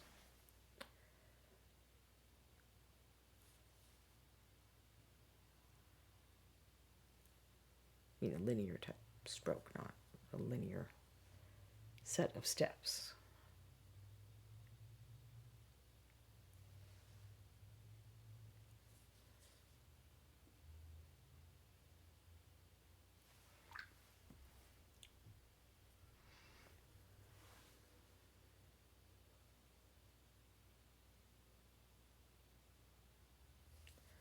Because sometimes painting texture can be faster than trying to make nice pretty blends.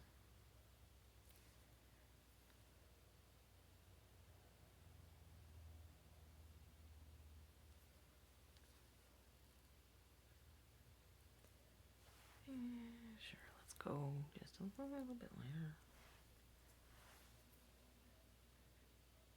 Since I already have the paint and everything.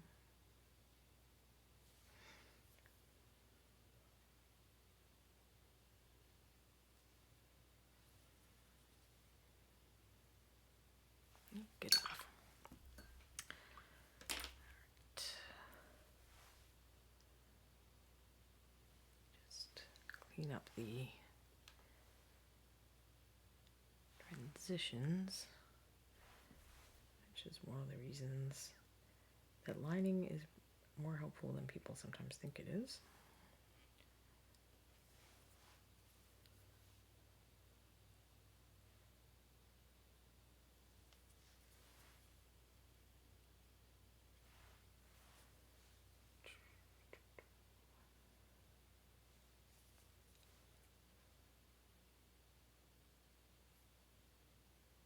Do a bit here too.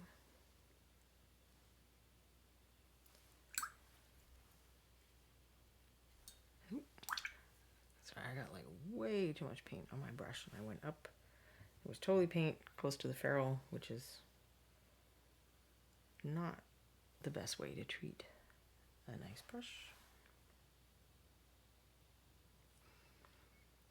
It's not the end of the world. This brush isn't like ruined now, but it's just good if you can try to avoid getting paint near the metal part so it doesn't go up under the metal part. And if it dries up there, it's really hard to get out, and it can over time force the bristles apart so the head isn't as nice of a shape.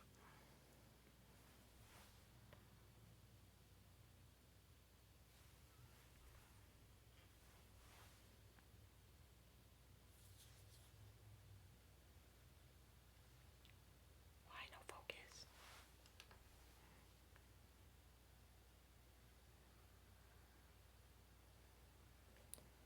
I think I have, for some reason, moved a little to the right as well. So maybe if I come back over here, the camera will be happier.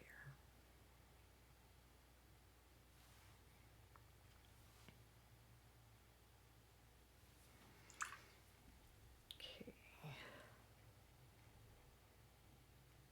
Let's do a little bit of highlighting on the hands, which I always think, you know, the face is like the most important part of the skin, but I think hands kind of sometimes don't get as much attention as they should,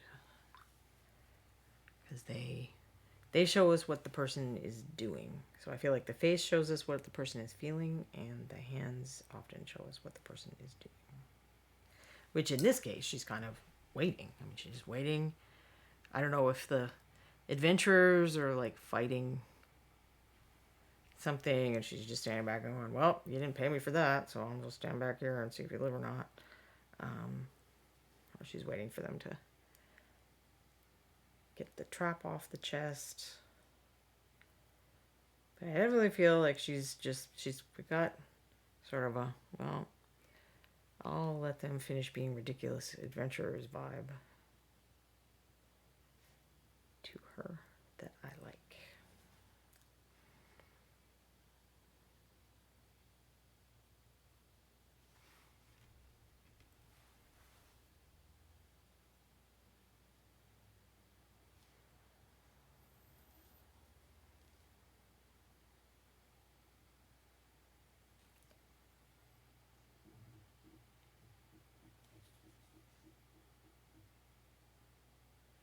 Like to give Knuckles a little extra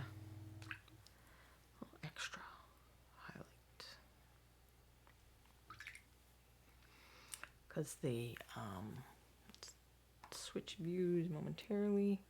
Maybe that got too much light on there, but our Knuckles are why is it so glaring? Our Knuckles are white not just because of the light, but also because you can kind of see the cartilage under there through the skin.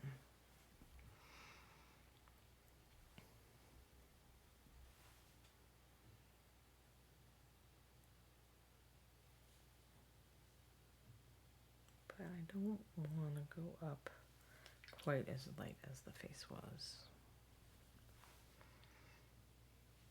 And still focus.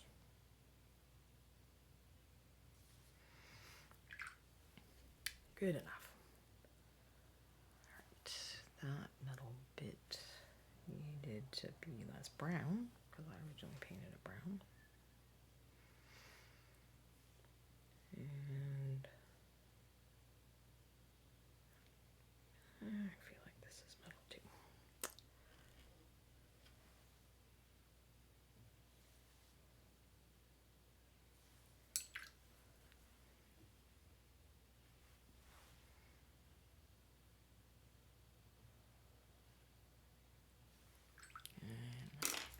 This I can still see some other stuff, some other color coming through, which if it was just, if it had been fully painted and it was other colors, that actually would probably be fine with metal because it reflects colors from around it, but I want to make sure that there's an actually 2 coats of paint on all of the plastic. So it's not just about getting the color really opaque. It's also about building up paint film. So having enough paint that the acrylic polymers are going to dry in such a way that they form a nice stable paint bond or paint film is something I like to try to do. I don't think I'm actually going to get to the blue. So we'll see if I remember that I use Storm Chaser blue. Maybe I'll be smart and write it down. I doubt it, but maybe I will. Let's do a little bit of shadow on some of this metal. Sorry, I don't know why my chair is so creaky today. Since it's not the old messed up chair. And yes, this is wet. Just call it wet blending, I guess.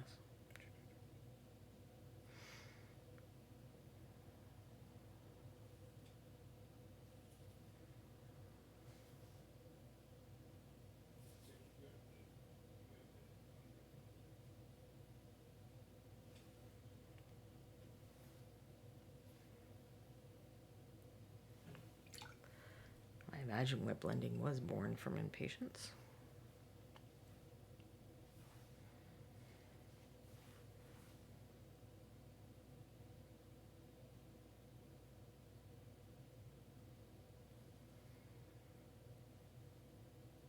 Now here's where I probably really should figure out exactly where my light is coming from.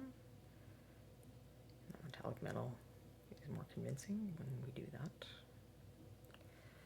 So I guess kind of like that. I'm really not gonna sweat it too much. The make it cool factor, in my opinion, is more important than the extreme accuracy aspect for non-metallic metal.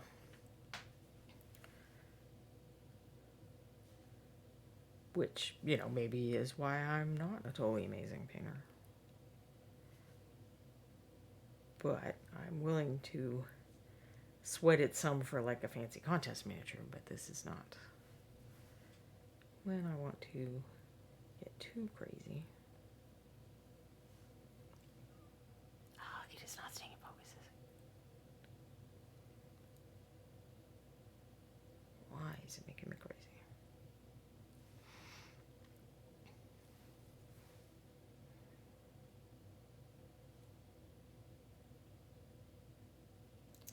And here lining is important to the making a cool factor. Well, lining is almost always important to the making a cool factor. But it gives us some darkness. And the contrast between having extreme dark and extreme light is what makes your brain say that something looks shiny. So it's very non-optional for successful non-metallic metal.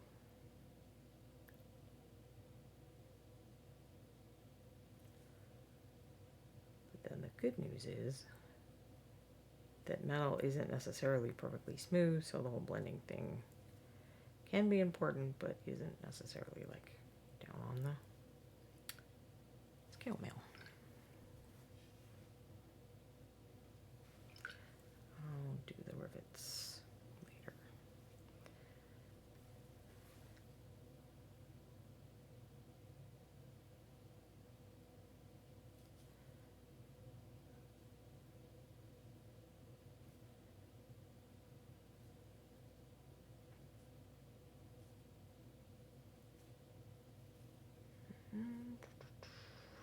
Sorry, I am having to make some decisions about where to put light and dark, and then it is harder for me to talk at the same time.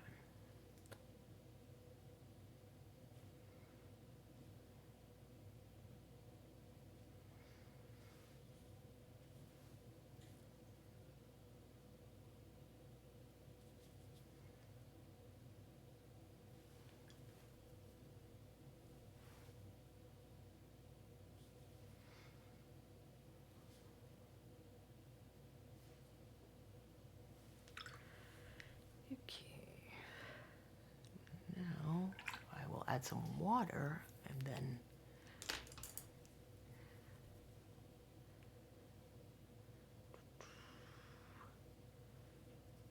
So I have paints, since it's the lighter grays, I have paints that have more white in them, and those dry out faster. So even though I have a wet palette, it's winter and there is dry, so I'm going to have to go put a little bit of water in them.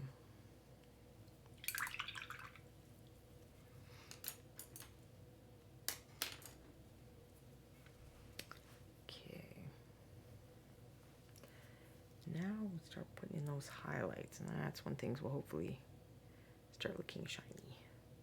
See, under the skin, under the skirt, I'm so forgetful that now I can't even remember what I'm supposed to remember. And that just sounds like my whole life summarized in a phrase. I added too much water, but that's okay.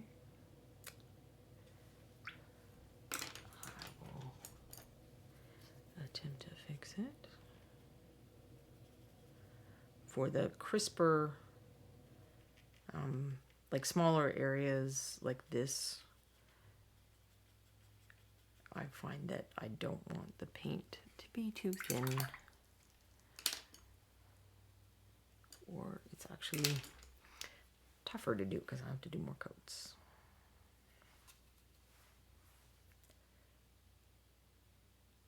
And it's not,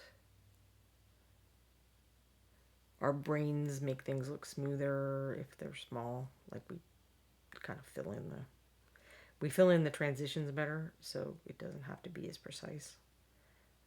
When I was first learning to paint non-metallic metal, and I really sucked at it, which I think I talked about in a previous episode, how I got all upset and stuff, which was the incorrect response, instead of figuring out what I did wrong and trying again. But, so I stopped painting things that had, like, swords and whatnot. But finding something that has no metal on it, I mean, pretty much naked people, and then what are you going to paint? But you can make stuff like wizards and whatnot will just have small, like, necklaces and buckles and things like that. And they're smaller, so you don't have to, the contrast is more important than the smoothness. So I still, I practiced a bit on that, and then went back to swords and whatnot, and figured out how to do those eventually.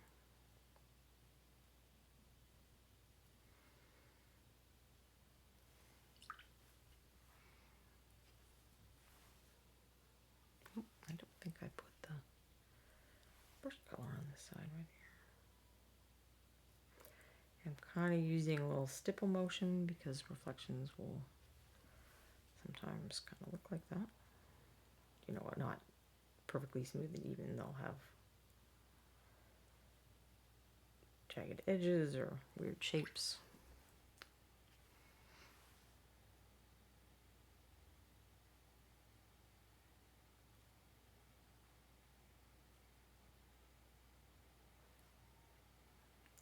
And I'm not doing the rivets yet because I will paint them completely dark and then come back over them. I find that much easier than trying to paint them and then like do a little line around them. That way madness lies. So I don't do that anymore.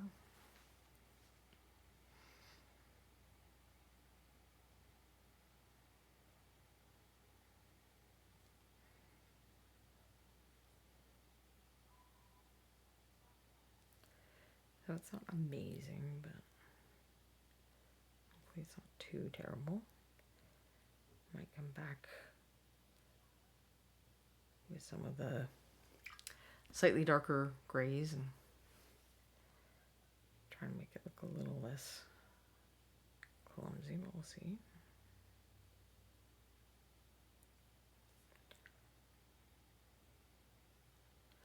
Since this isn't supposed to be like a stress out miniature, I just want it to look shiny. If it's not perfect, that's okay. If it's in focus, that would be nice, but that may be too much to hope for. It looks worse on camera than it does to my eye. It certainly doesn't look perfect to my eye, but it looks worse on camera. And then white.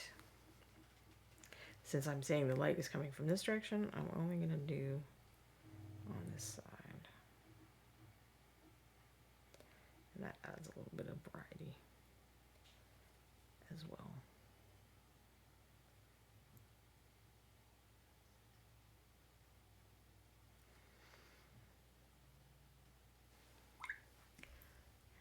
Let's get some of these, not as dark grays, and see if I can make this look less ridiculous.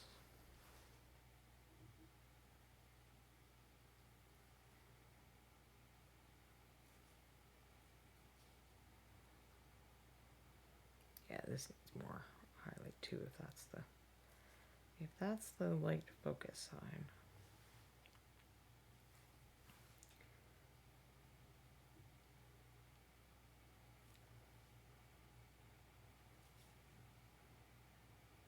But I did forget the little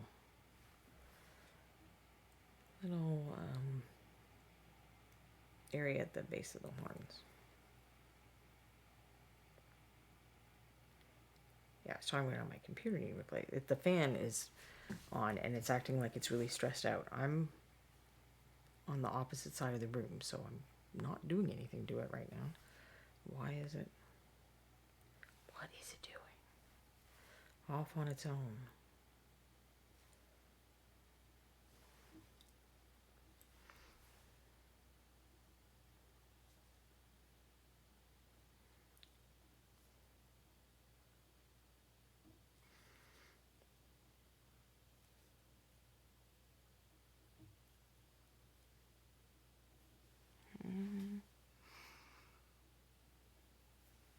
Yeah.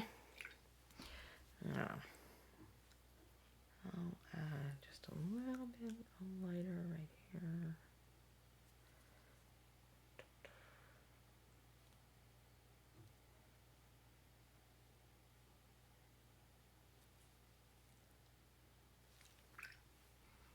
Okay. I was going to do the rivets, but now I remember that I have this whole other part that needs some stuff.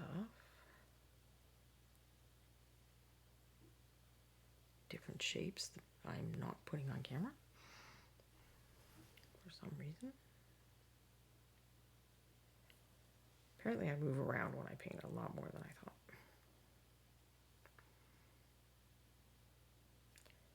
I don't want to go too light on the body of this mace. Like I want some reflection here, but the little points are going to be what probably has more reflection.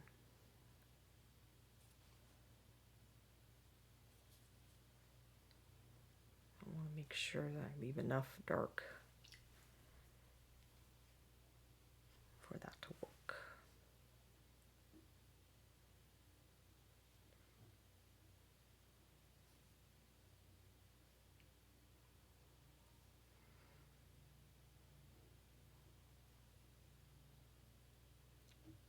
That's a cylinder, so the light reflection is kind of in the middle, and well, it depends on partly where the beaver's eye is, so you got to think about the angle people will be looking at the most. But you don't want to do it like vertically, I guess, is the main thing.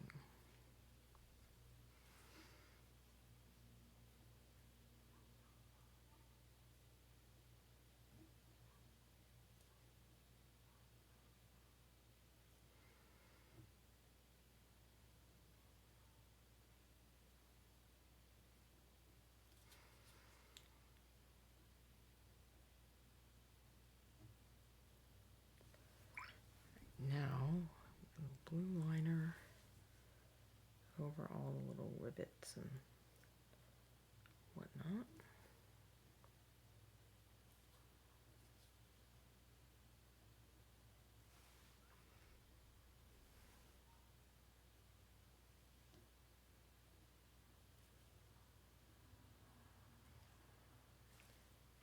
including these ones on the base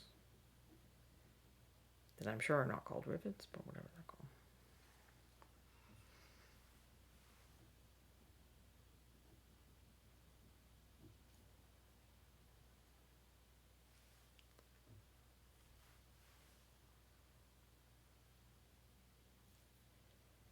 So this way I get the shadow that's around the bottom of each of these protruding things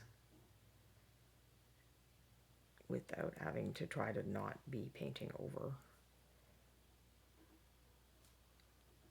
You know, if I've done the highlights on them already, then this, getting that little line around the bottom, which is not just, it's not just a shadow, it's the place that is hardest to clean, so it's most likely to be dark from grime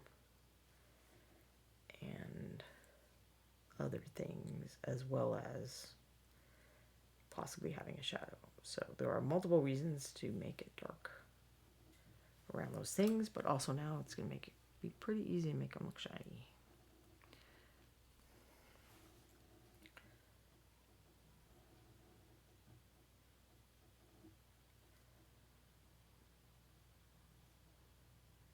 And in theory, it shouldn't even take too long.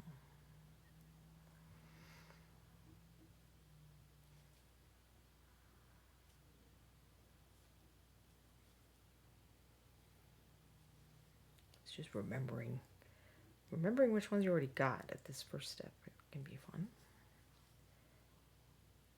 This is easier because I can just go from right to left.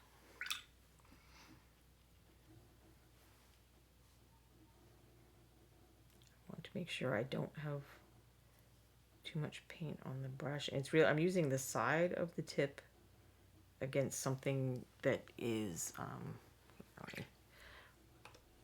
so they're like little rounded rivets. I'm using the side of the tip against it. I'm not going to get lighter color in the crevices in the lower part because I'm kind of like using the top of the rivet to wipe the paint off the brush. So instead of a stroke, I'm just kind of touching it to it.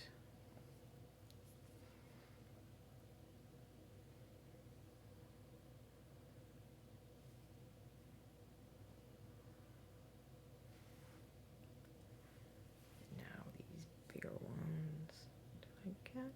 Yeah, that already has some lighter on it.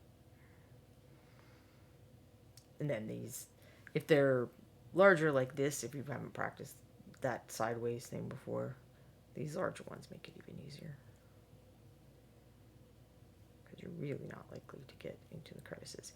Here's a little trickier because I want to put it on the top of those, so I'm not going at them from the most rounded part. I'm kind of going from the side. But it's not too bad.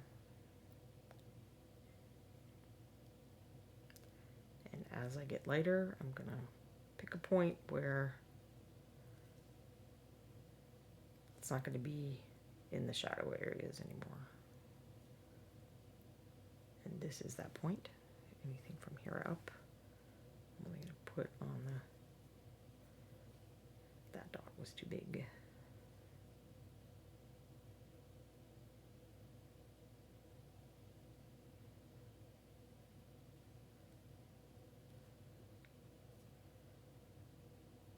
Don't feel like I did this lighter color here. No, I should have. All right, no, I was actually deliberately leaving it because I knew I'd have to do it on the other section, so I was being efficient for once.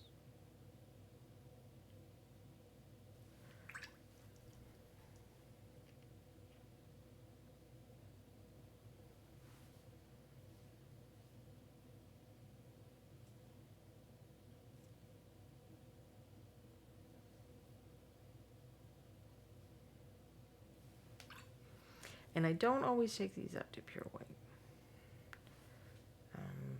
Depends on where they are on the figure, how much they'll be competing with other parts that I want people to look at more.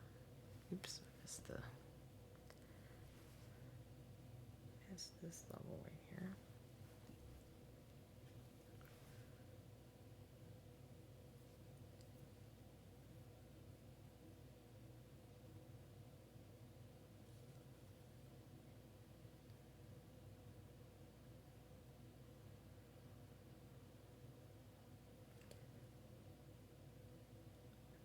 I'm using pure white here because I had it mixed and it just makes my life easier.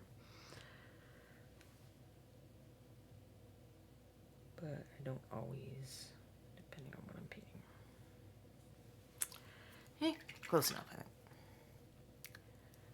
You ready to, Queenie's giving me a time check, and I just wanted to get finished those 3 color mix areas, so I think I'm good to go. I will have more little rivets and stuff later, but that will not be a big deal. And I can also kind of take that opportunity to come check back in on if I want to adjust anything on the metal I already painted, but I might want to like slap some reflections on there or something that will hopefully help with some of the blending. I probably should put a little, like, not rust, but dirt, wear and tear type stuff in the crevices. You know, she clearly does stuff for a job. She doesn't just sit around. So that's where I've ended up. I don't know if I'll do this next week. You guys like me to mix stuff up, so maybe I will prepare to do the different kinds of white. It's still winter. It seems like a good time to be painting snowmen and white fur and whatnot. But thank you for joining me. And Quindy's going to find us a raid because we still want to be entertained and think about cool miniature hobby related type stuff. And I'll see you next week. Thanks for coming, everyone.